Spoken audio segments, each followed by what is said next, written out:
ಸಿಗ್ತಿಲ್ಲ ಕೊರೋನಾ ಲಸಿಕೆ, ದುಡ್ಡಿದ್ದವರಿಗೆ ಮಾತ್ರ ರೆಮ್ಡೆಸಿವಿರ್. ಕೊರೋನಾ ಹೆಸರಲ್ಲೂ ಕರಾಳ ದಂಧೆ. ಇದು ನಿಮ್ಮ ನ್ಯೂಸ್ 18 ಮಾಡಿರುವ ಮೆಗಾ ಎಕ್ಸ್ಕ್ಲೂಸಿವ್ ಗ್ರೌಂಡ್ ರಿಪೋರ್ಟ್.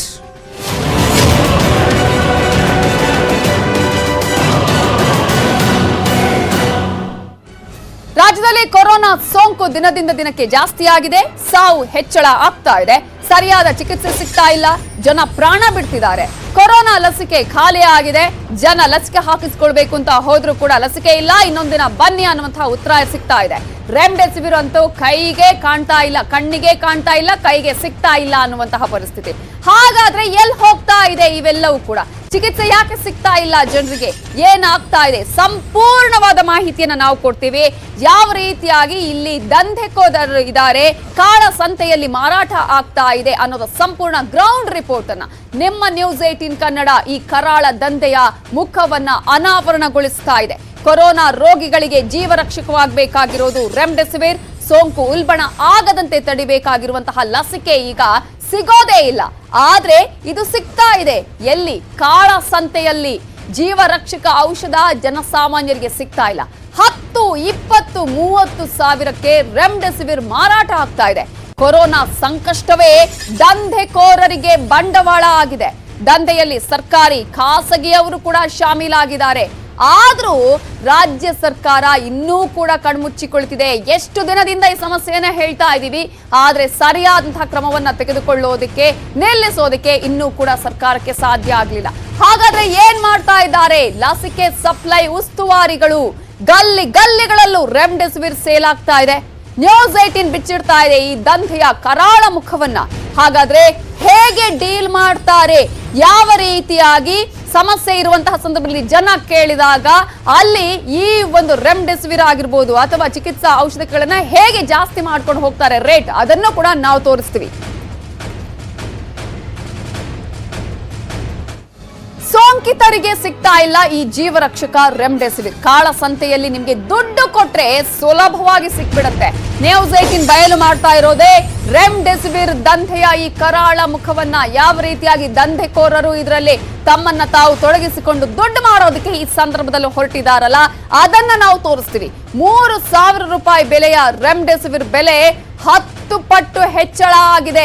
ಇವರೇ ಇದನ್ನ ಫಿಕ್ಸ್ ಮಾಡ್ಕೊಂಡಿರೋದು. 10 ಅಲ್ಲ, 20 ಅಲ್ಲ, 40 ಸಾವಿರಕ್ಕೆ ಬಿಕರಿ ಆಗ್ತಾ ಇದೆ ರೆಮ್ಡೆಸಿವಿರ್. ಪಾಪ ಜನ ಏನ್ ಮಾಡ್ಬೇಕು? ನಮ್ಮ ಮನೆಯವರು ಉಳಿಸ್ಕೊಳ್ಬೇಕಾದ್ರೆ ಅಟ್ಲೀಸ್ಟ್ ನಾವು ದುಡ್ಡಿನ ಮುಖ ನೋಡಬಾರ್ದು, ಔಷಧಿ ಸಿಗುತ್ತಾ ಅನ್ನೋದನ್ನ ಮನಸ್ಸಲ್ಲಿ ಇಟ್ಕೊಂಡು ದುಡ್ಡು ಕೊಡುವಂತಹ ಪರಿಸ್ಥಿತಿ ನಿರ್ಮಾಣ ಮಾಡ್ತಿದ್ದಾರೆ. ಬ್ಲಾಕ್ ಮಾರ್ಕೆಟ್ ಅಲ್ಲಿ ಸೇಲ್ ಮಾಡ್ತಾ ಇದ್ದಾರೆ ದಲ್ಲಾಳಿಗಳು. ಕೇರ್ ಸೆಂಟರ್ಗೆ ಫೋನ್ ಮಾಡಿದ್ರೆ ಸಿಗಲ್ಲ ರೆಮ್ಡೆಸಿವಿರ್. ನೀವು ಬ್ರೋಕರ್ಗೆ ಫೋನ್ ಮಾಡಿ, ಇಮ್ಮಿಡಿಯೇಟ್ ಆಗಿ ಅರೇಂಜ್ ಆಗತ್ತೆ. ಹೆಚ್ಚು ದುಡ್ಡು ಕೊಟ್ಟಷ್ಟು ಬೇಗ ಸಿಗತ್ತೆ ರೆಮ್ಡೆಸಿವಿರ್. ಗಲ್ಲಿಗಳಲ್ಲೂ ರೆಮ್ಡೆಸಿವಿರ್ ಸೇಲ್ ಆಗ್ತಾ ಇದೆ. ಇದು ನ್ಯೂಸ್ 18 ಬಿಚ್ಚಿಡ್ತಾ ಇರುವಂತಹ ದಂಧೆಯ ಕರಾಳ ಮುಖ.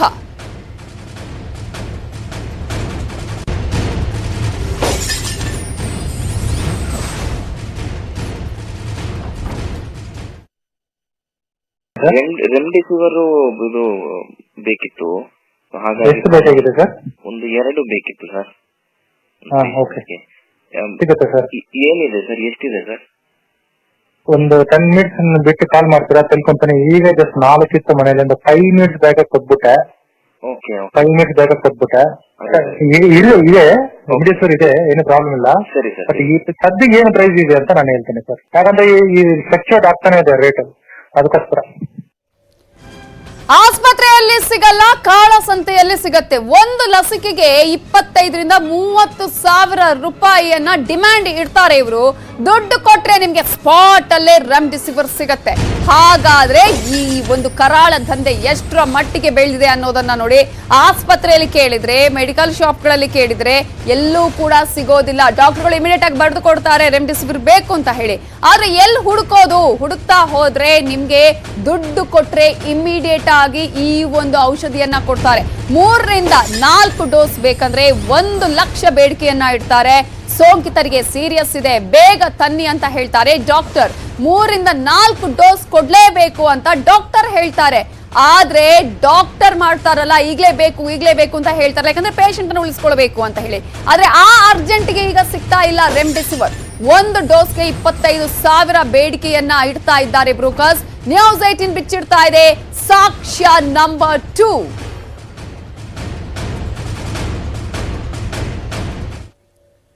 ಹಲೋ, ಹಾ ಸರ್. ಸರ್ ಈಗ ಒಂದು 10-15 ಮಿನಿಟ್ಸ್ ಹಿಂದೆ ಮಾಡಿದ್ದೀವಿ. ಹಾ ಸರ್, ಅದು 22,000 ರೂಪೀಸ್ ಹೇಳ್ತಾರೆ ಸರ್.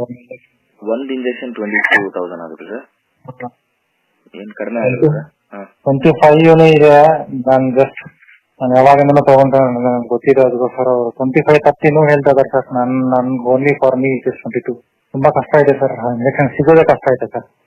ಓಕೆ, ಒಂದ್ 2-3 ಬೇಕಿತ್ತು, ಅದರಿಂದ ನಾನು ಟ್ರೈ ಮಾಡ್ತೀನಿ ಸರ್. 22 ನಾನು ಟ್ರೈ ಮಾಡ್ತೀನಿ ಕಡಿಮೆ ಮಾಡಕ್ಕೆ. ಹಾ ಸರ್, ಟ್ರೈ ಮಾಡ್ತೀನಿ, but I not give guarantee. ನಾನು ಟ್ರೈ ಮಾಡ್ತೀನಿ, ನೀವು ಓಕೆ ಅಂದ್ರೆ I try. That's it, confirm ಆಗಂದ್ರೆ ನಾನು. ಯಾಕಂದ್ರೆ ನನ್ಗೇನೆ ಬರಲ್ಲ ಸರ್. ಅದೇ ನಾನು even I not caring 1 rupee. ಅದರಿಂದ ಸರ್ ನಾನು ಇನ್ಕಮ್ ಮಾಡ್ಬೇಕಂತ ಏನಿಲ್ಲ ಸರ್ ನನಗೆ. ಆಗ್ಲಿ ಸರ್, ಎಷ್ಟು ಬೇಕು ಅಂತ ಹೇಳ್ಬಿಡ್ತೀನಿ ಸರ್. ಒಂದೇ ಸರಿ ಹೇಳ್ಬಿಟ್ರೆ ಸ್ವಲ್ಪ ಬೇಗ ಕನ್ಫರ್ಮ್ ಮಾಡ್ತೀರಾ? ಹೇಳ್ತೀನಿ ಈಗಲೇ. ಬೇಕಂದ್ರೂ ಹೇಳಿ, ಬೇಡ ಅಂದ್ರೂ ಹೇಳಿ, ಏನ್ ಪ್ರಾಬ್ಲಮ್ ಇಲ್ಲ.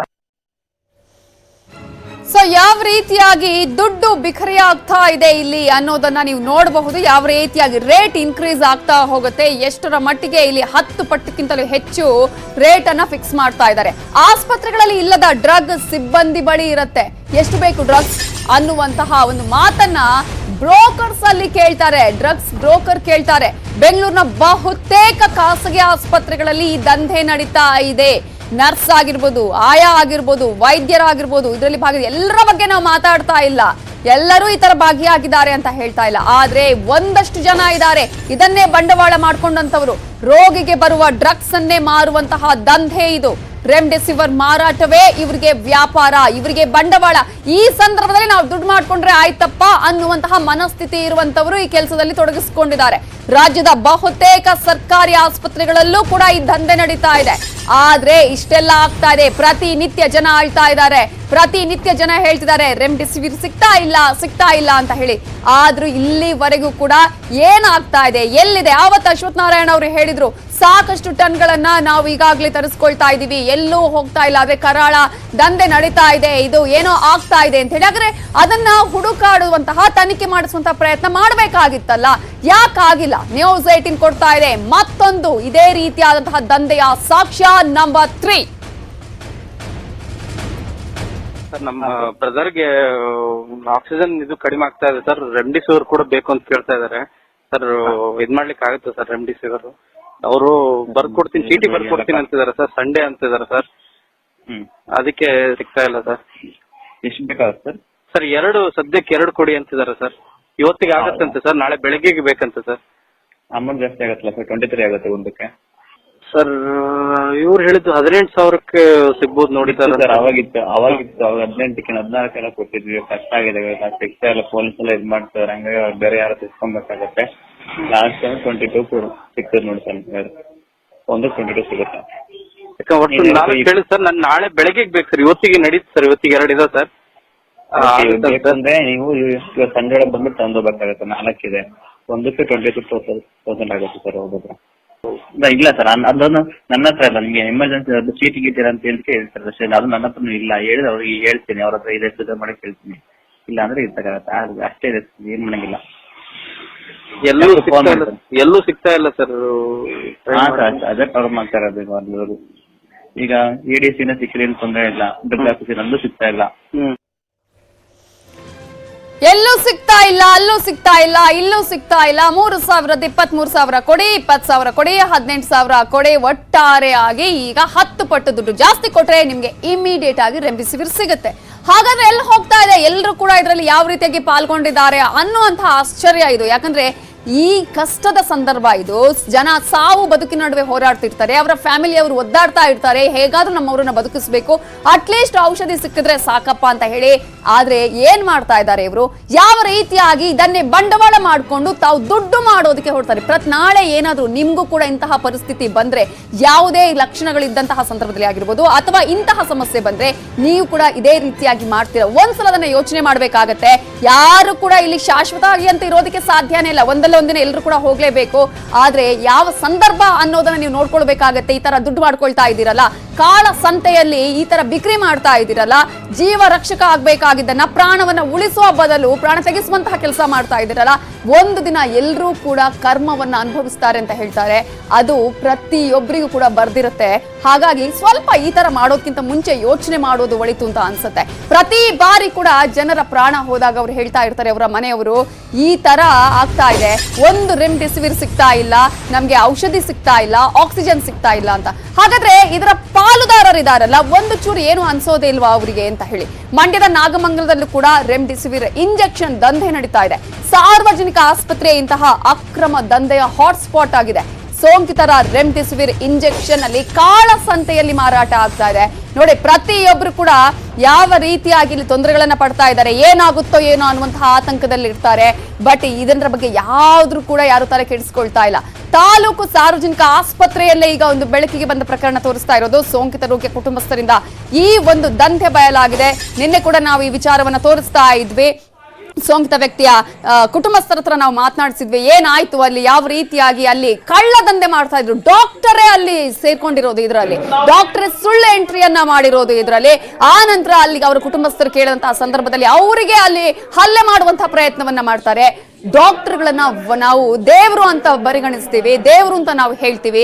ಆದ್ರೆ ಡಾಕ್ಟ್ರೇ ಇಂತಹ ದಂಧೆಯಲ್ಲಿ ಪಾಲ್ಗೊಂಡ್ರೆ ಹಾಗಾದ್ರೆ ಯಾರನ್ನ ನಂಬಬೇಕು ದೇವರು ಅಂತ ಹೇಳಿ ಜನ? ಇದನ್ನ ಒಂದು ಚೂರಾದ್ರೂ ಅಟ್ಲೀಸ್ಟ್ ಇಂತಹ ಸಂದರ್ಭದಲ್ಲಿ ಅರ್ಥ ಮಾಡ್ಕೊಳ್ಬೇಕಲ್ವಾ? ಈ ಅರ್ಥ ಆಗಿದ್ರೆ ಇಷ್ಟೆಲ್ಲ ಆಗ್ತಾ ಇರ್ಲಿಲ್ಲ. ಅದು ಕೂಡ ಸತ್ಯನೇ. ಈಗ ನೀವು ನೋಡ್ತಾ ಇದ್ರಲ್ಲ, ನಾಗಮಂಗಲದಲ್ಲಿ ನಡೆದಿರುವಂತಹ ಘಟನೆ. ಇಂಜೆಕ್ಷನ್ ಹಾಕದೆ ರಿಜಿಸ್ಟರ್ ಅಲ್ಲಿ ಅವರು ಎಂಟ್ರಿಯನ್ನ ಮಾಡ್ತಾರೆ. ಆದ್ರೆ 3 ದಿನಗಳಿಂದ ಯಾವುದೇ ರೀತಿಯಲ್ಲಿ ಇಂಜೆಕ್ಷನ್ ಕೂಡ ಕೊಟ್ಟಿಲ್ಲ. ಅವರ ಕುಟುಂಬಸ್ಥರು ಕೇಳಿದಾಗ ಅವರ ಮೇಲೆನೆ ಹಲ್ಲೆ ಮಾಡ್ತಾರೆ.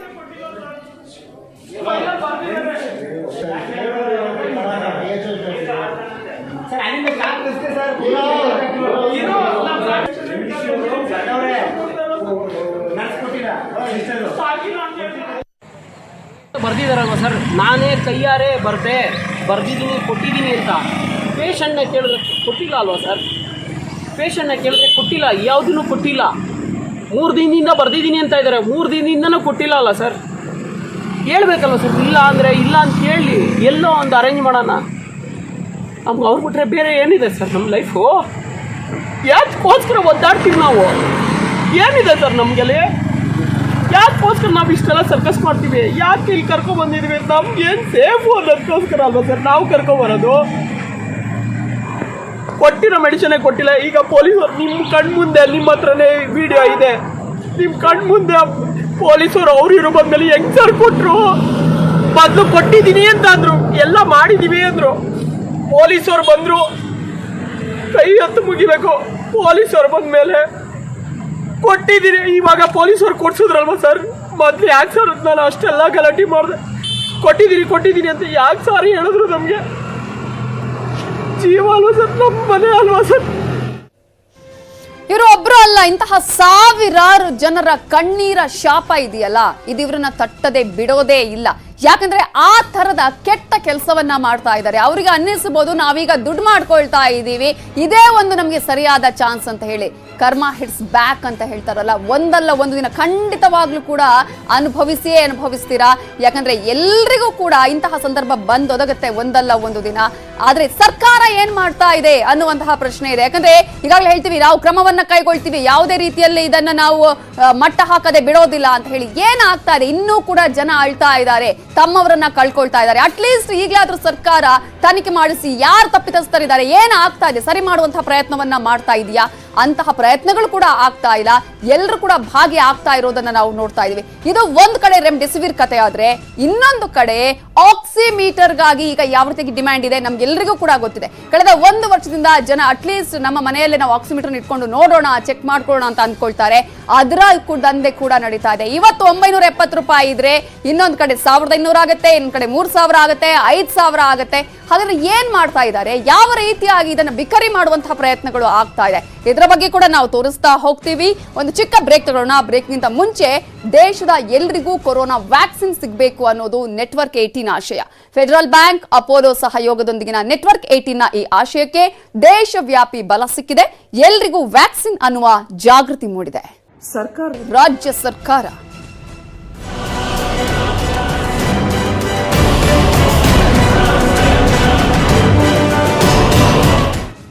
ಆಗ್ಲೇ ನಾವು ರೆಮ್ಡಿಸಿವಿರ್ಗೆ ಯಾವ ರೀತಿಯಾಗಿ ಕಾಳ ಸಂತೆಯಲ್ಲಿ ಮಾರಾಟ ಮಾಡ್ತಾ ಇದ್ದಾರೆ, ಯಾವ ರೀತಿಯಾಗಿ ಇದನ್ನೇ ಬಂಡವಾಳ ಮಾಡ್ಕೊಂಡಿದ್ದಾರೆ ಅಂತ ತೋರಿಸಿದ್ವಿ. ಆದ್ರೆ ಆಕ್ಸಿಮೀಟರ್ಗೂ ಕೂಡ ಅದೇ ರೀತಿಯಾದಂತಹ ಕಾಟ. ಈಗ ಆಕ್ಸಿಮೀಟರ್ ಕೂಡ ಕಾಳ ಸಂತೆಯಲ್ಲಿ ಈ ರೀತಿಯಾಗಿ ಬಿಕ್ರಿ ಮಾಡ್ತಾ ಇದ್ದಾರೆ. ಮೆಡಿಕಲ್ ಸ್ಟೋರ್ಗಳಲ್ಲಿ ಆಕ್ಸಿಮೀಟರ್ ಬೆಲೆ ಏರಿಕೆಯಾಗ್ತಾ ಇದೆ. ಒಂದು ದಿನ ಇರುವಂತಹ ಬೆಲೆ ಮತ್ತೊಂದು ದಿನ ಇರೋದಿಲ್ಲ. ಅರ್ಧದಲ್ಲಿ ನಾವು ನೋಡಬಹುದು, ಪ್ರತಿ ದಿನ ಕೂಡ ಗಂಟೆಗೊಮ್ಮೆ ಅರ್ಧ ಗಂಟೆಗೊಮ್ಮೆ ಚೇಂಜ್ ಆಗ್ತಾ ಇರುತ್ತೆ. ಕಳೆದ ಒಂದು ತಿಂಗಳಿಂದ ಆಕ್ಸಿಮೀಟರ್ಗಳೇ ಸಿಗ್ತಾ ಇಲ್ಲ. ಡಿಮ್ಯಾಂಡ್ ಜಾಸ್ತಿ ಆಗಿದೆ. 80% ಸೋಂಕಿತರು ಹೋಮ್ ಐಸೋಲೇಷನ್ ನಲ್ಲಿದ್ದಾರೆ. ಬೆಂಗಳೂರಲ್ಲಿ ಬಹುಪಾಲು ಮಂದಿ ಮನೆಯಲ್ಲೇ ಇದ್ದಾರೆ. ಮನೆಯಲ್ಲಿದ್ದವರಿಗೆ ಬೇಕೇ ಬೇಕಿದೆ ಆಕ್ಸಿಮೀಟರ್. ಯಾಕಂದ್ರೆ ಒಂದ್ ಕಡೆ ಪಲ್ಸ್ ರೇಟ್ ಆಗಿರ್ಬೋದು, ಸ್ಯಾಚುರೇಷನ್ ರೇಟ್ ನೋಡೋದಕ್ಕೆ ಎಲ್ಲರೂ ಕೂಡ ಆಲ್ಮೋಸ್ಟ್ ಇದನ್ನ ಮನೆಯಲ್ಲಿ ಯೂಸ್ ಮಾಡ್ತಿದ್ದಾರೆ. 500,000 ಬೆಲೆಗೆ ಆಕ್ಸಿಮೀಟರ್ ಬೆಲೆ ಇತ್ತು.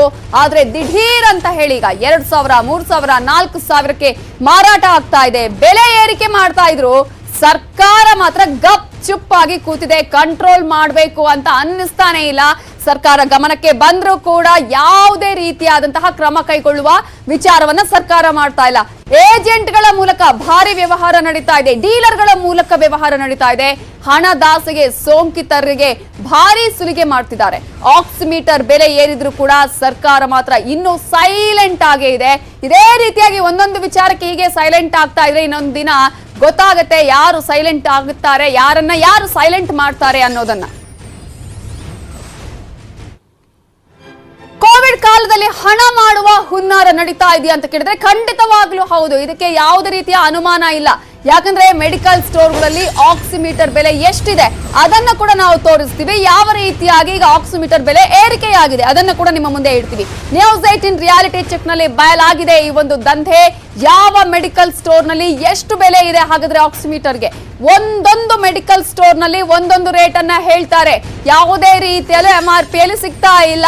ಪ್ರತಿ ಒಂದು ಕಂಪನಿಯ ವಿಚಾರವನ್ನು ಕೂಡ ನಾವು ನೋಡಬೇಕಾಗತ್ತೆ. ಹಾಗಾದ್ರೆ ಯಾವುದು ಏನು ಅಂತ ಹೇಳಿ ಮೆಡಿಕಲ್ ಶಾಪ್ಗಳಲ್ಲಿ ನ್ಯೂಸ್ 18 ರಿಯಾಲಿಟಿ ಚೆಕ್ ಮಾಡಿದೆ. ಹಾಗಾದ್ರೆ ಯಾವ ರೀತಿಯಾಗಿ ಕಲಾಸಿಪಾಳ್ಯದಲ್ಲಿ ಈ ರೀತಿಯಾದಂತಹ ದಂಧೆ ನಡೀತಾ ಇದೆ, ಆಕ್ಸಿಮೀಟರ್ನ ಕತೆ ಏನು ನೋಡ್ಕೊಂಡ್ ಬನ್ನಿ.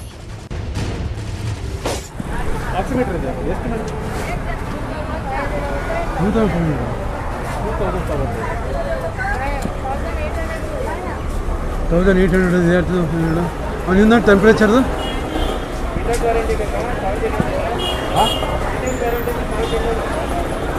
ವಿದೌಟ್ ಗ್ಯಾರಂಟಿ ಇದೆ. ಅದೇನು ಕಂಪ್ನಿನಾ ಸರ್ ಅದು? ಸರ್ ಕಂಪ್ನಿನಾ ಅದು ವಿದೌಟ್ ಗ್ಯಾರಂಟಿ ಇಲ್ವಾ?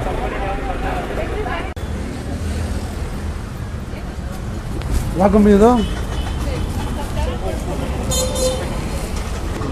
2,500 ಇಲ್ಲ ತೆಗಿಲ್ಲ. MRP ತಗೋದು. MRP ರೇಟ್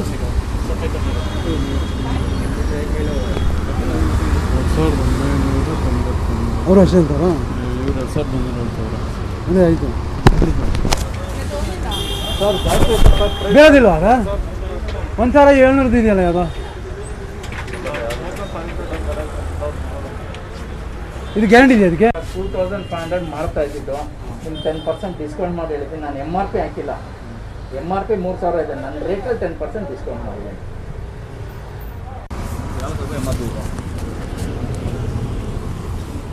ಸಾವಿರದ ಜಾಸ್ತಿ ಲಾಭ ಬಿಡೋದು. 1,000 MRP ಇದೆ. ಯಾವುದು ಇನ್ನೂ ಕಮ್ಮಿ ರೇಟ್ ಇದಿಲ್ಲ ಸರ್? ಹೌದು. ಹಲೋ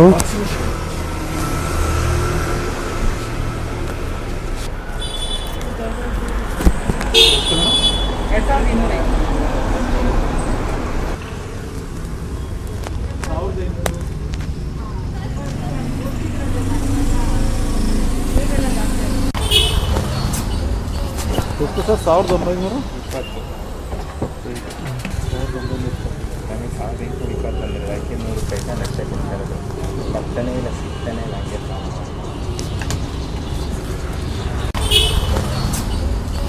ಎಷ್ಟು ಸರ್? 1,900. 1,820 ರೂಪಾಯಿ ಲಕ್ಷ ಕೊಡ್ತಾಯಿರೋದು. ಬರ್ತಾನೆ ಇಲ್ಲ, ಸಿಗ್ತಾನೆ ಇಲ್ಲ. ಹಂಗೆ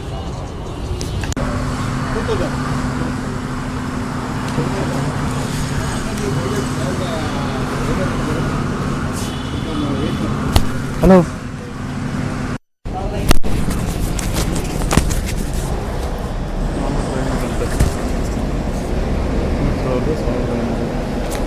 1500.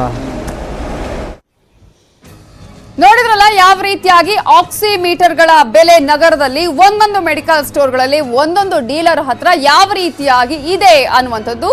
ಆನ್ಲೈನ್ ಬುಕ್ಕಿಂಗ್ ನಲ್ಲಿ 1200ರಿಂದ 1500ರವರೆಗೆ ಬೆಲೆ ಇದ್ರೆ ಮೆಡಿಕಲ್ ಸ್ಟೋರ್ಗಳಲ್ಲಿ ಅದನ್ನ 2500 ತನಕ ಮಾರಾಟ ಮಾಡ್ತಿದ್ದಾರೆ. ಕೆಲವು ಕಡೆ 4000 5000 ಹೇಳಿದ್ದನ್ನ ಕೂಡ ನಾವು ನೋಡಿದ್ವಿ. ಕಳೆದ ಒಂದು ತಿಂಗಳ ನಂತರ ಆಕ್ಸಿಮೀಟರ್ಗಳ ಬೆಲೆ ಈ ರೀತಿಯಾಗಿ ದಿಢೀರ್ ಅಂತ ಏರಿಕೆಯಾಗ್ತಾ ಇದೆ. ಸೋಂಕಿತರ ಸಂಖ್ಯೆಯಲ್ಲಿ ಏರಿಕೆಯಾಗಿದೆ. ಆಕ್ಸಿಮೀಟರ್ಗಳ ಅಭಾವ ಈ ಎಲ್ಲ ಬೆಲೆ ಏರಿಕೆಗೆ ಮೂಲ ಕಾರಣ ಅಂತ ಹೇಳಲಾಗ್ತಾ ಇದೆ. ಏನೋ ಸಿಎಂ ತವರು ಶಿವಮೊಗ್ಗದಲ್ಲೂ ಕೂಡ ಆಕ್ಸಿಮೀಟರ್ ದಂಧೆ ನಡೀತಾ ಇದೆ. ಶಿವಮೊಗ್ಗ ಜಿಲ್ಲೆಯಲ್ಲಿ ಯಾರು ಕೂಡ ಹೇಳೋರಿಲ್ಲ ಕೇಳೋರಿಲ್ಲ ಅನ್ನುವಂತಹ ರೀತಿ ಆಗಿದೆ. ಮೆಡಿಕಲ್ ಶಾಪ್ಗಳಲ್ಲಿ ಮನಸ್ಸೋ ಇಚ್ಛೆ ರೇಟ್ ಫಿಕ್ಸ್ ಅನ್ನ ಮಾಡ್ತಾ ಇದ್ದಾರೆ. ಪ್ರತಿ ಒಂದು ಜಿಲ್ಲೆಯಲ್ಲೂ, ಕೇವಲ ಬೆಂಗಳೂರು ಮಾತ್ರ ಅಲ್ಲ, ಎಲ್ಲಾ ಕಡೆಯಲ್ಲೂ ಸೇಮ್ ಈ ರೀತಿಯ ದಂಧೆ ನಡೀತಾ ಇದೆ. 2-3 ಸಾವಿರಕ್ಕೆ ಆಕ್ಸಿಮೀಟರ್ ಮಾರಾಟವನ್ನ ಮಾಡ್ತಿದ್ದಾರೆ. ನಮ್ದೇನು ತಪ್ಪಿಲ್ಲ ಇದರಲ್ಲಿ ಅಂತ ಹೇಳ್ತಾ ಇದ್ದಾರೆ ಮೆಡಿಕಲ್ ಅವರು. ಏಜೆನ್ಸಿಯವರೇ ರೇಟ್ ಫಿಕ್ಸ್ ಮಾಡ್ತಾರೆ ಅನ್ನುವ ಆರೋಪವನ್ನ ಮಾಡ್ತಿದ್ದಾರೆ. ಆಕ್ಸಿಮೀಟರ್ ದಂಧೆ ಮೊಬೈಲ್ ಅಲ್ಲಿ ಸೆರೆಯಾಗಿದೆ. ಯಾವ ರೀತಿಯಾಗಿ ಒಂದು ದಂಧೆ ನಡೀತಾ ಇದೆ ಅಂತ ಆಕ್ಸಿಮೀಟರ್ ದಂಧೆಯ ಎಕ್ಸ್ಕ್ಲೂಸಿವ್ ದೃಶ್ಯವನ್ನ ನಾವು ನಿಮ್ಮ ಮುಂದೆ ಇಡ್ತಾ ಇದ್ದೀವಿ. ನೋಡಿ, ಶಿವಮೊಗ್ಗದಲ್ಲಿ ಏನಾಗ್ತಾ ಇದೆ, ಸಿಎಂ ತವರು ಜಿಲ್ಲೆಯಲ್ಲೇ ಯಾವ ರೀತಿಯಾಗಿ ಈ ಒಂದು ದಂಧೆ ನಡೀತಾ ಇದೆ ಅನ್ನೋದನ್ನ ಪ್ರತಿ ಒಂದು ಮೆಡಿಕಲ್ ಸ್ಟೋರ್ಗೆ ಹೇಳಿದ್ರೆ ಒಬ್ಬೊಬ್ಬರಲ್ಲಿ ಒಂದೊಂದು ರೀತಿಯ ರೇಟ್ ಇರುತ್ತೆ. ಪ್ರತಿಯೊಬ್ರು ಕೂಡ ವೇರಿಯೇಷನ್ ಅಲ್ಲಿ ಹೇಳ್ತಾ ಇರ್ತಾರೆ.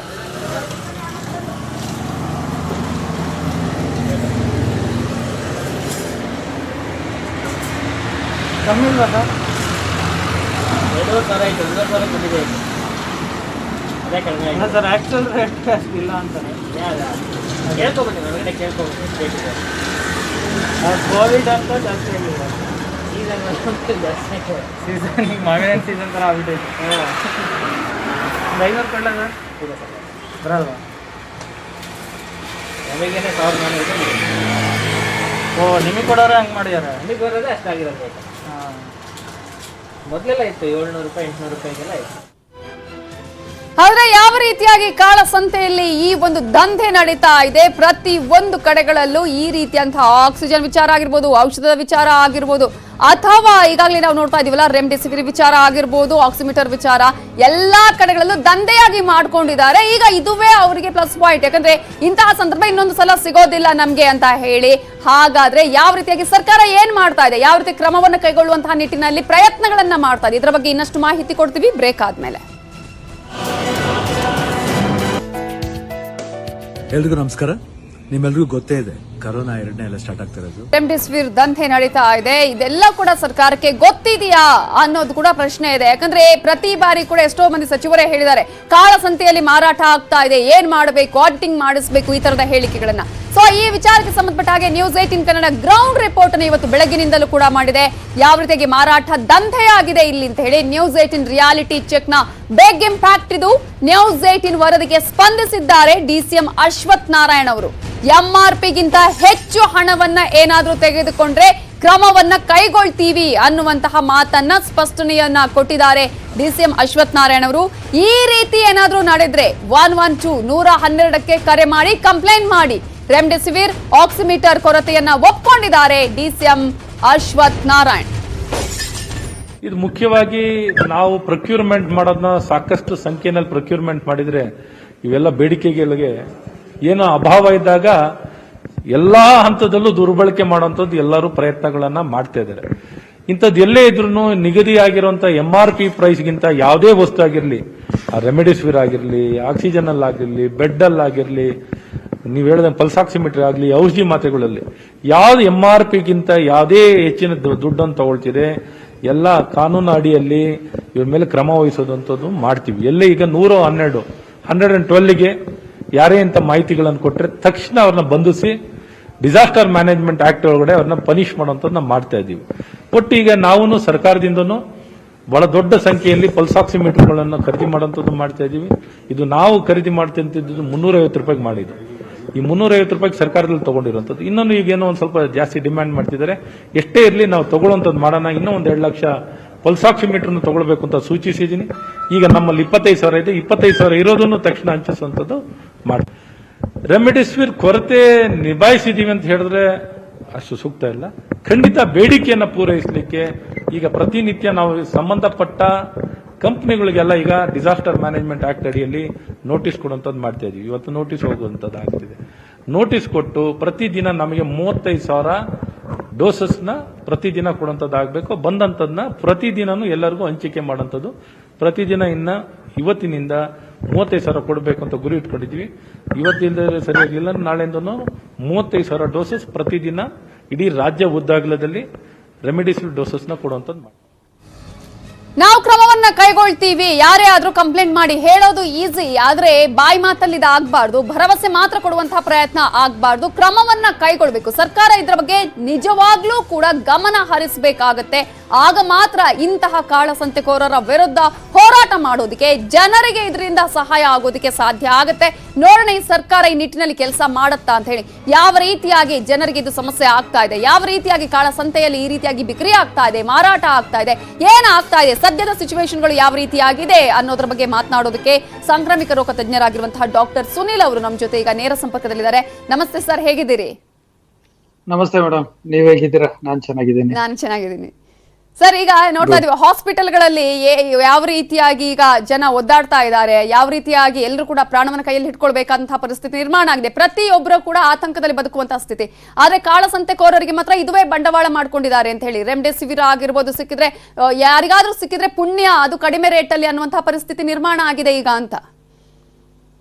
ಹೌದು, ಖಂಡಿತವಾಗ್ಲು ಇದು ಏನು ತುಂಬಾ ದಿವಸದಿಂದ ನಮ್ಮ ರಾಜ್ಯದಲ್ಲಿ ಅಥವಾ ನಮ್ಮ ದೇಶದಲ್ಲಿ ಇರ್ಬೋದು ರೆಮಿಡಿಸಿವಿರ್ದು ಪ್ರಾಬ್ಲಮ್ ಇದೆ ಅಂತ ಹೇಳ್ಬೋದು. ಒಂದು ಗಮನದಲ್ಲಿ ಇಟ್ಕೋಬೇಕು, ರೆಮಿಡಿಸಿವಿರ್ ಇಂಜೆಕ್ಷನ್ 6 ಇಂಜೆಕ್ಷನ್ಸ್ ಕೊಡ್ಬೇಕಾಗತ್ತೆ ಒಂದು ಪೇಷಂಟ್ಗೆ.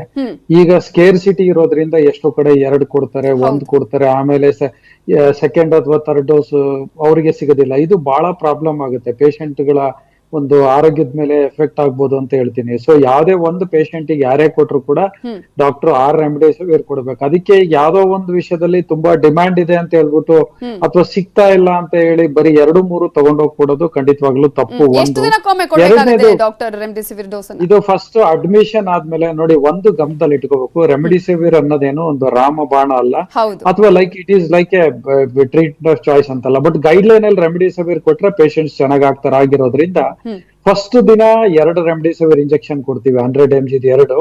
ಆಮೇಲೆ ಅದಾದ್ಮೇಲೆ 4 ದಿನ ಒಂದೊಂದು, ಒಟ್ಟು 5 ದಿನದಲ್ಲಿ 6 ಇಂಜೆಕ್ಷನ್ ಕೊಡ್ಬೇಕು. ಫಸ್ಟ್ ಡೇ 2 ಕೊಡ್ತೀವಿ, ಆಮೇಲೆ 5 ದಿನದಲ್ಲಿ, ಆಮೇಲೆ 4 ದಿನದಲ್ಲಿ ಇನ್ನ 4 ಡೋಸ್ ಕೊಡ್ತೀವಿ. ಒಟ್ಟು ಒಂದು ಪೇಷಂಟ್ ಗೆ 6 ಡೋಸ್ ಕೊಡ್ಲೇಬೇಕಾಗತ್ತೆ, ಡೈಲಿ ಕೊಡ್ಬೇಕಾಗತ್ತೆ. ಇದಕ್ಕೆ ಒಂದು ಕೋರ್ಸ್ ಅಂತ ಹೇಳ್ತೀವಿ. ಸೊ ಇದು ಬಹಳ ಇಂಪಾರ್ಟೆಂಟ್. ಸೊ ಪ್ರತಿ ಒಂದು ಪೇಷಂಟ್ಗೂ ಈ ತರ ನೋಡ್ತಾ ಹೋದಾಗ ಸರ್ಕಾರದ ವತಿಯಿಂದ, ಸರ್ಕಾರದಲ್ಲಿ ಯಾರು ಇವರಿಗಿದೆ ಅದು ಫ್ರೀ ಆಗಿ ಸಿಗ್ತಾ ಇದೆ ಗವರ್ಮೆಂಟ್ ಪೇಷಂಟ್ಸ್ ಗೆ. ಪ್ರೈವೇಟ್ ಪೇಷಂಟ್ಸ್ ಗೆ ಏನಿದೆ ಮಾರ್ಕೆಟ್ ರೇಟ್ ಅಲ್ಲಿ ಏನಿದೆ ಅದನ್ನ ಕೊಡ್ಬೇಕು ಅಂತ. ಬಟ್ ಈಗ ಒಂದು ಸರ್ಕಾರ ಅಥವಾ ಯಾವುದೇ ಒಂದು ನಿಗದಿಪಡಿಸಿರುವಂತ ದರ ನೋಡ್ತಾ ಹೋದಾಗ 2,500 ಇದೊಂದು 3,500 ಸಿಗಬಹುದು, ಅಥವಾ GST ಎಲ್ಲ ಸೇರಿ 3,500 ಆಗ್ಬಹುದು. ಬಟ್ ಈ ತರ ವಿಷಯಗಳನ್ನ ನಾನು ಕೂಡ ಕೇಳಿದ್ದೀನಿ. ಬಟ್ ಇದು ತುಂಬಾ ಆಶ್ಚರ್ಯ ಆಗ್ತಾ ಇದೆ. ಖಂಡಿತವಾಗ್ಲೂ ಇದೊಂಥರ ತುಂಬಾ ಒಳ್ಳೆ ಬೆಳವಣಿಗೆ ಅಲ್ಲ ಅಂತ ಹೇಳ್ತೀನಿ. ಸರ್ಕಾರ ಇದ್ರ ಮೇಲೆ ಕ್ರಮ ಕೈಗೊಳ್ಳಬೇಕು. ಸೊ ಈಗ ರೆಮಿಡಿಸಿವಿರ್ ನ ತಗೋಬೇಕಂದ್ರೆ ಓಪನ್ ಮಾರ್ಕೆಟ್ ಅಲ್ಲಿ ನನಗೆ ಗೊತ್ತಿರೋಂಗೆ ಸಿಗ್ತಾ ಇಲ್ಲ. ಯಾವುದೇ ಒಂದು ಮಾರಾಟಗಾರ ಇರ್ಬೋದು, ಏಜೆನ್ಸಿಗೆ ಇರ್ಬೋದು, ಅವರಿಗೆ ಡೈರೆಕ್ಟ್ ಆಗಿ ಕಾಲೇಜ್ ಅಥವಾ ಹಾಸ್ಪಿಟಲ್ ಹೆಸರು ಕೊಡ್ಬೇಕು, ಪೇಷಂಟ್ ಡೀಟೇಲ್ಸ್ ಕೊಡ್ಬೇಕಾಗತ್ತೆ, ಅಥವಾ ಅಟ್ಲೀಸ್ಟ್ ಇಲ್ಲ ಅಂದ್ರೆ ಕಾಲೇಜಲ್ಲಿ ಹಿಂಗಿದೆ ಅಂತ ಕೊಟ್ಟು ಅವ್ರು ತಗೋಬೇಕು. ತಗೊಂಡ್ಮೇಲೆ ಅವರು ಬರೀ ಕಾಲೇಜಲ್ಲಿ ಇರೋರ್ಗೆ ಅಥವಾ ಹಾಸ್ಪಿಟ್ಲ್ಗೆ ಅಷ್ಟೇ ಕಳಿಸ್ತಾರೆ.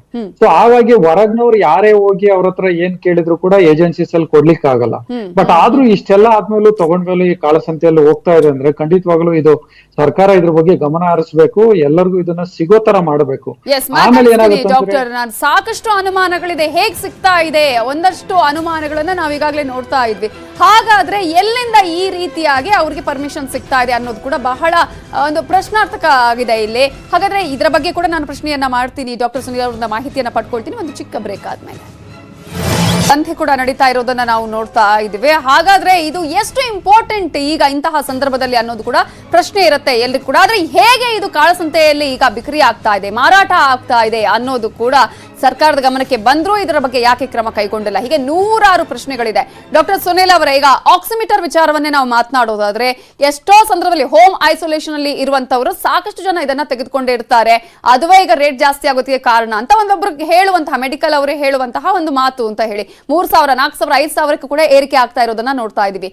ಹೋಮ್ ಐಸೋಲೇಷನ್ ಅಲ್ಲಿ ಇರುವವರು ಅಥವಾ ಯಾರೇ ಒಬ್ರು ಮನೇಲಿ ಇರುವವರು ಆಕ್ಸಿಮೀಟರ್ ಅನ್ನ ಬಳಕೆ ಮಾಡ್ಕೊಳ್ಳೇಬೇಕಾ ಅಥವಾ ಅವ್ರ ಮನೇಲಿ ಇರ್ಲೇಬೇಕಾ, ಹೇಗೆ ಅಂತ? ಹೌದು, ಪಲ್ಸ್ ಆಕ್ಸಿಮೀಟರ್ ಬಳಕೆ ಮಾಡ್ಲೇಬೇಕಾಗುತ್ತೆ. ಯಾವುದೇ ಒಂದು ಪೇಷಂಟ್ ಆಗ್ಲಿ ಒಂದು ಮನೆಯಲ್ಲಿ ಇಟ್ಕೊಂಡು ದಿನಕ್ಕೆ 4 ಸಲ ಅಂದ್ರೆ 6 ಬಾರಿ ಅಂದ್ರೆ ದಿನದಲ್ಲಿ 4 ಸಲ 6 ಅವರ್ಸ್ ಒನ್ಸ್ ಅಂತ ನಾವೇನ್ ಹೇಳ್ತೀವಿ, ಅದನ್ನ ಪಲ್ಸ್ ಆಕ್ಸಿಮೀಟರ್ ಅಲ್ಲಿ ಸ್ಯಾಚುರೇಷನ್ ನೋಡ್ತಾ ಹೋಗ್ಬೇಕಾಗತ್ತೆ. ಅವ್ರದ್ದು ಸ್ಯಾಚುರೇಷನ್ ಲೆವೆಲ್ ಯಾವಾಗ್ಲೂ 94 ಮೇಲ್ಗಡೆ ಇರ್ಬೇಕಾಗತ್ತೆ. ಸೊ ಅದು ಬಹಳ ಇಂಪಾರ್ಟೆಂಟ್. ಎರಡನೇದು ಪಲ್ಸ್ ರೇಟು 100 ಒಳಗಡೆ less than 100 beats per minute ಇರ್ಬೇಕಾಗುತ್ತೆ. ಸೊ ಪಲ್ಸ್ ಆಕ್ಸಿಮೀಟರ್ ಸ್ಯಾಚುರೇಷನ್ 94 ಒಳಗಡೆ ಬಂದ್ರೆ ಅದು ಎಚ್ಚರಿಕೆ ಗಂಟೆ. ಹಾಗಾಗಿ ಖಂಡಿತವಾಗ್ಲೂ ಅದನ್ನ ಸಂಬಂಧಪಟ್ಟ ಡಾಕ್ಟರ್ ಹೇಳಿ ಹಾಸ್ಪಿಟ್ಲಿಗೆ ಅಡ್ಮಿಟ್ ಆಗದ ಅಥವಾ ಅವ್ರಿಗೆ ಆಕ್ಸಿಜನ್ ಇಶ್ಯೂಸ್ ಮುಂದೆ ಆಗ್ಬೋದು ಅನ್ನತ್ತೆ. ಸೊ ಪಲ್ಸ್ ಆಕ್ಸಿಮೀಟರ್ ಪ್ರತಿಯೊಬ್ರು ಮನೆಯಲ್ಲಿರೋರ್ಗು ಅಂತೂ ಹೋಮ್ ಐಸೋಲೇಷನ್ ಅಲ್ಲಿ ಇರೋರ್ಗು ಅನುಕೂಲ ಬೇಕೇ ಬೇಕು, ಮಸ್ಟ್ ಅಂಡ್ ಶುಡ್. ಮತ್ತೆ ಪ್ರತಿಯೊಂದು ಹಾಸ್ಪಿಟ್ಲಿಗೂ ಬೇಕು, ಚಿಕ್ಕ ಹಾಸ್ಪಿಟ್ಲ್ ಇರ್ಬೋದು, ದೊಡ್ಡ ಹಾಸ್ಪಿಟ್ಲ್ ಇರ್ಬೋದು, ಎಲ್ಲಾ ಹಾಸ್ಪಿಟ್ಲಿಸ್ ಕೂಡ ಪಲ್ಸ್ ಆಕ್ಸಿಮೀಟರ್ ಬೇಕಾಗೇ ಆಗುತ್ತೆ. ಸೊ ನನಗೆ ಒಂದ್ ವಿಷಯದಲ್ಲಿ ಏನಪ್ಪಾ ಅಂದ್ರೆ ಮೊದ್ಲೆಲ್ಲ ಪಲ್ಸ್ ಆಕ್ಸಿಮೀಟರ್ ಡಿಮ್ಯಾಂಡ್ ಇರ್ಲಿಲ್ಲ ಅಥವಾ ಯಾರು ತಗೊಂತಾ ಇರ್ಲಿಲ್ಲ. ಆಮೇಲೆ ನೋಡ್ತಾ ಹೋದಾಗ ಈಗ ಸರ್ಕಾರ ಏನೋ ಮಾಡ್ಬಿಟ್ಟು ಒಂದು ರೇಟ್ ಫಿಕ್ಸ್ ಮಾಡುತ್ತೆ ಅನ್ಕೊಳ್ಳಿ, ಯಾವ್ದೇ ಒಂದ್ ವಿಷಯದಲ್ಲಿ ಈ ತರ ಆಗುತ್ತೆ, ರೇಟ್ ಜಾಸ್ತಿ ಆಗೋಗುತ್ತೆ. So as a doctor I am not worried about rates or something. ಅದು ಕಮ್ಮಿ ಆಗುತ್ತೆ, ಕಮ್ಮಿ ಮಾಡಿಸ್ತಾರೆ, ಕ್ರಮ ಕೈ. But what is the quality of pulse oximeter, that is very important. Quality check ಎಲ್ಲಾಗ್ತಾ ಇದೆ, ಯಾರು ಮಾಡ್ತಾ ಇದ್ದಾರೆ. If you don't do quality medical ಅವರು ಹೇಳ್ತಾರಲ್ಲ ಸರ್, ಕಂಪನಿದಲ್ಲ ಅಂತ ಹೇಳ್ತಾರೆ. ಹೆಂಗ್ ನಂಬೋದು ಇದು ಸರಿ ಇದೆಯಾ ಇಲ್ವಾ ಅಂತ ಹೇಗೆ ಗೊತ್ತಾಗುತ್ತೆ? ಅದೇ ಹೇಳ್ತಾ ಇರೋದು, ಅದೇ ಕ್ವಾಲಿಟಿ ಚೆಕ್ ಆಗಲ್ಲ ಅಂತ ಹೇಳ್ತಾ ಇರೋದು. ಈಗ ಹಾಸ್ಪಿಟಲ್ ಅಲ್ಲಿ ಬಂದವ್ರಿಗೆ ಮೋಸ್ಟ್ ಆಫ್ ದ ಟೈಮ್ಸ್ ಹಾಸ್ಪಿಟ್ಲಿಗೆ ಏನ್ ಕಳಿಸ್ತಾರೆ ಅದೆಲ್ಲ ಟೆಸ್ಟೆಡ್ ಆಗಿ ಒಂದು ರೆಪ್ಯೂಟೆಡ್ ಕಂಪನಿಯಿಂದ ಬರುತ್ತೆ ಮೋಸ್ಟ್ ಆಫ್ ದ ಟೈಮ್ಸ್, ದೊಡ್ಡ ದೊಡ್ಡ ಹಾಸ್ಪಿಟಲ್ ಇದ್ರೆ. ಈ ತರ ಏಜೆನ್ಸಿಲಿ ಹೊರಗಡೆ ಎಲ್ಲೋ ಮಾಡಿದಾಗ ಅದಕ್ಕೆ ಕ್ವಾಲಿಟಿ ಅನ್ನೋದೇ ಇರಲ್ಲ. ಸೊ ಕ್ವಾಲಿಟಿ ಇಲ್ದಿದ್ದಾಗ ನೀವು ಅದರಿಂದ ನೋಡೋದ್ರಿಂದ ಏನ್ ಉಪಯೋಗ? ಅಥವಾ ಅದು ಅಕ್ಯುರೇಟ್ ಆಗಿ ತೋರಿಸ್ಲಿಲ್ಲ, ಅದರಿಂದ ಎಷ್ಟೋ ಜನ ಅವ್ರಿಗೆ ತೊಂದರೆ ಆಗ್ಬೋದು, ಪ್ರಾಣಾಪಾಯ ಆಗ್ಬೋದು, ಪ್ರಾಣ ಕಳ್ಕೋಬಹುದು. ಅದು ಖಂಡಿತವಾಗ್ಲೂ ಇದು ಒಂಥರ ಆತಂಕಕಾರಿ ಬೆಳವಣಿಗೆ. ನಾವು ಯಾವಾಗ್ಲೂ ಇದನ್ನ ಗಮನಿಸ್ತಾ ಇದೀವಿ. ರೇಟ್ ಇಂದ ಹೆಂಗೋ ನಾವು ಹೋಗಿ ಮಾಡ್ತೀವಿ, ಅದೇ ತರ ಸರ್ಕಾರನು ಕೂಡ ಒಂದು ಕ್ವಾಲಿಟಿ ಚೆಕ್ ಅಂತ ಮಾಡ್ಬೇಕಾಗುತ್ತೆ. ಅಂದ್ರೆ ಯಾವ್ದೇ ಒಂದು ಮಾರ್ಕೆಟ್ ಅಲ್ಲಿ ರ್ಯಾಂಡಮ್ ಆಗಿದ್ದಾಗ ತಗೊಂಡೋಗ್ಬಿಟ್ಟು ಅದನ್ನ ಕ್ಲಿನಿಕಲ್ ಟೆಸ್ಟಿಂಗ್ ಅಂತ ಮಾಡ್ತೀವಿ, ಅದನ್ನೆಲ್ಲ ಮಾಡ್ಬಿಟ್ಟು ನೋಡಿ ಆ ಕಂಪನಿ ಎಲ್ಲಾದ್ರೂ ಅದು ಸರಿ ಇಲ್ಲ ಅಂದ್ರೆ ಖಂಡಿತವಾಗ್ಲೂ ಅದನ್ನ ಬ್ಯಾನ್ ಮಾಡ್ಬೇಕಾಗುತ್ತೆ. ಸೊ ಒಂದ್ಸಲ ಈಗ ಹಲವಾರು ಕಂಪನಿಗಳು ಹಿಂಗ್ ಬ್ಯಾನ್ ಮಾಡಿ ಅವಾಗ ಇದಾಗುತ್ತೆ. ಎರಡನೇದು ಸ್ಟ್ಯಾಂಡರ್ಡ್ ಅಂತ ಏನ್ ಹೇಳ್ತೀವಿ, ಸ್ಟ್ಯಾಂಡರ್ಡ್ ಥಿಂಗ್ಸ್ ಬರಬೇಕು. ಪ್ರೋಟೋಕಾಲ್ ಅಲ್ಲಿ ಇದು ಇಂಥ ಕಂಪನಿಯಿಂದ ಹಿಂಗಿದ್ರೆ ಅಷ್ಟೇ ಪರ್ಚೇಸ್ ಮಾಡಿ, ಹಾಗಾಗಿ ಇದರಿಂದ ಅನುಕೂಲ ಆಗುತ್ತೆ ಅನ್ನೋದು ವೆರಿ ಇಂಪಾರ್ಟೆಂಟ್. ಸೊ ಸರ್ಕಾರ ಕೊನೆಯ ಪ್ರಶ್ನೆ ಸರ್, ಕ್ವಿಕ್ ಆಗಿ ಆನ್ಸರ್ ಮಾಡೋದಾದ್ರೆ, ನೀವು ರೆಮ್ಡೆಸಿವಿರ್ ಬಗ್ಗೆ ಈಗ ಡಾಕ್ಟರ್ಗಳು ಬರೆದು ಕೊಡ್ತಾರೆ, ಆದ್ರೆ ಇದು ಯಾರ್ಯಾರಿಗೂ ಸಿಗ್ತಾ ಇದೆ ಸರ್? ಅದಕ್ಕೆ ಪರ್ಮಿಷನ್ ಕೊಡೋದಕ್ಕೆ ಅಧಿಕಾರಿಗಳು ಇವರಿಗೆ ಅನ್ನೋದು ಮಾತ್ರ ಇದೆಯಲ್ವಾ, ಹೇಗೆ ಅಂತ ಹೇಳಿ? ಅಲ್ಲ, ಹೌದು, ಅದು ರೆಮ್ಡಿಸಿವಿರ್ ನೋಡ್ತಾ ಹೋದಾಗ ನಾವು ಏನೇ ಆದ್ರೂ ಕೊಟ್ಟರು ಕೂಡ ರೆಮ್ಡಿಸಿವಿರ್ ಒಂದು ಅವರಿಂದ ಹಾಸ್ಪಿಟ್ಲಿಗೆ ಬಂದ್ಮೇಲೆ ನಿರ್ದಿಷ್ಟವಾದ ಪೇಷಂಟ್ ಗೆ ಕೊಡ್ಬೇಕಂತ ಇದೆ. ಆ patient email ID, phone number ಕೊಟ್ಬಿಟ್ಟು ಅವ್ರಿಗೆ ಮುಂದೆ ಕ್ರಾಸ್ ಚೆಕ್ ಮಾಡ್ತಾರೆ. ಸೊ ಹಾಗಾಗಿ ಯಾರಂದ್ರೆ ಅವ್ರಿಗೆ ಕೊಡ್ಲಿಕ್ಕೆ ಬರಲ್ಲ, ಒಂದ್ ಪೇಷಂಟ್ ಗೆ 6 ಡೋಸ್ ಕೊಡ್ಬೇಕಾಗತ್ತಂತೆ. ಸೊ ಆಗ ಅದನ್ನ ಖಂಡಿತವಾಗ್ಲೂ ಆಗ ನೋಡ್ತಾ ಹೋದಾಗ ಅದನ್ನ ಮಾಡ್ಲಿಕ್ಕೆ ಬರಲ್ಲ. ಎಲ್ಲೋ ಒಂದ್ ಕಡೆ ಡೆತ್ ಆದಾಗ 2-3 ವೈಲ್ ಉಳಿಯುತ್ತೆ, ಅದನ್ನೇನೋ ಮಾಡ್ಬೋದು. ಬಟ್ ಆತರ ನೋಡಿದಾಗ ಇದಿಂಗ ಆಗ್ಬಾರ್ದು. ಸರ್ಕಾರ ಇದ್ರ ಬಗ್ಗೆ ಕ್ರಮ ಕೈಗೊಳಿಸ್ಬೇಕು. ಯಾವುದೇ ಒಂದು ಹಾಸ್ಪಿಟಲ್ ಆಗ್ಲಿ, ಯಾವುದೇ ಒಂದು ಮಧ್ಯವರ್ತಿಗಳಾಗ್ಲಿ, ಅಥವಾ ಯಾವುದೇ ಸಿಬ್ಬಂದಿಗಳು ಇನ್ವಾಲ್ವ್ ಆಗಿದ್ರೆ ಅವ್ರ ಮೇಲೆ ಸ್ಟ್ರಿಕ್ಟ್ ಆಕ್ಷನ್ ತಗೋಬೇಕು. ಹಾಗಾಗಿ ಯಾರಿಗೆ ನೀಡಿ ಇರುತ್ತೋ ಅವರಿಗೆ ಖಂಡಿತವಾಗ್ಲೂ ಅದು ರೆಮ್ಡಿಸಿವಿರ್ ಸಿಗೋ ತರ ಆಗ್ಬೇಕು. ಆಮೇಲೆ ಎರಡನೇದು ಇಂಪಾರ್ಟೆಂಟ್ ಒಂದು ವಿಷಯ ಇದೆ, ಒಂದೇ ಒಂದು ನಿಮಿಷದಲ್ಲಿ ಮುಗಿಸ್ತೀನಿ. ಸೊ ಬೇಸಿಕಲಿ ಒಂದ್ ಇಂಪಾರ್ಟೆಂಟ್ ಥಿಂಗ್ ಅಂದ್ರೆ ರೆಮಿಡಿಸಿವಿರ್ ಎಲ್ಲರಿಗೂ ಬೇಕಾಗಲ್ಲ. ಯಾರು ಆಕ್ಸಿಜನ್ ಸಪೋರ್ಟ್ ಮೇಲೆ ಇರ್ತಾರೋ ಅವ್ರಿಗೆ ಅಷ್ಟೇ ಬೇಕು. ಸೊ ಮನೇಲಿರೋ ರೆಮಿಡಿಸಿವಿರ್ ತಗೊಳ್ಳೋ ಅವಶ್ಯಕತೆ ಇಲ್ಲ, ಜನರಲ್ ಬೆಡ್ ಅವ್ರಿಗೆ ಬೇಡ. ಆಕ್ಸಿಜನ್ ಬೆಡ್ ICU ತಗೊಂತಿರೋರ್ಗೆ ಅಂತವ್ರಿಗೆ ಅಷ್ಟೇ ರೆಮಿಡಿಸಿವಿರ್. ಒಂದು ಪೇಷಂಟ್ ಗೆ 6 ಇಂಜೆಕ್ಷನ್ ಬೇಕು. Okay, fine. ಸಾಕಷ್ಟು ಮಾಹಿತಿಯನ್ನ ನಮ್ಮ ಜೊತೆ ಹಂಚಿಕೊಂಡಿದ್ದೀರಾ doctor. Thank you so much ನಮ್ಮ ಈ ಕಾರ್ಯಕ್ರಮದಲ್ಲಿ ಪಾಲ್ಗೊಂಡಿದ್ದಕ್ಕಾಗಿ. ನೋಡಿದ್ರೆ ಯಾವ ರೀತಿಯಾಗಿ ಕಾಳ ಸಂತೆಯಲ್ಲಿ ಮಾರಾಟ ಆಗ್ತಾ ಇದೆ, ಯಾವ ಸಂದರ್ಭದಲ್ಲಿ ಬೇಕಾಗುತ್ತೆ, ಯಾವ ರೀತಿಯಾಗಿ ಅದನ್ನ ಮಿಸ್ಯೂಸ್ ಮಾಡ್ಕೊಳ್ಳುವಂತಹ ಪ್ರಯತ್ನಗಳು ಕಾಳೆ ಸಂತಕೋರರಿಂದ ನಡೀತಾ ಇದೆ ಅನ್ನೋದನ್ನ ಇದೇ ಹೊತ್ತಿನ ವಿಶೇಷ. ನೋಡ್ತಾ ಇರಿ News 18 ಕನ್ನಡ, ಜಾಲ ನಮ್ಮದು, ಬಲ ನಿಮ್ಮದು. ಈ ವಾರ್ತೆಯ ಮುಖ್ಯಾಂಶಗಳ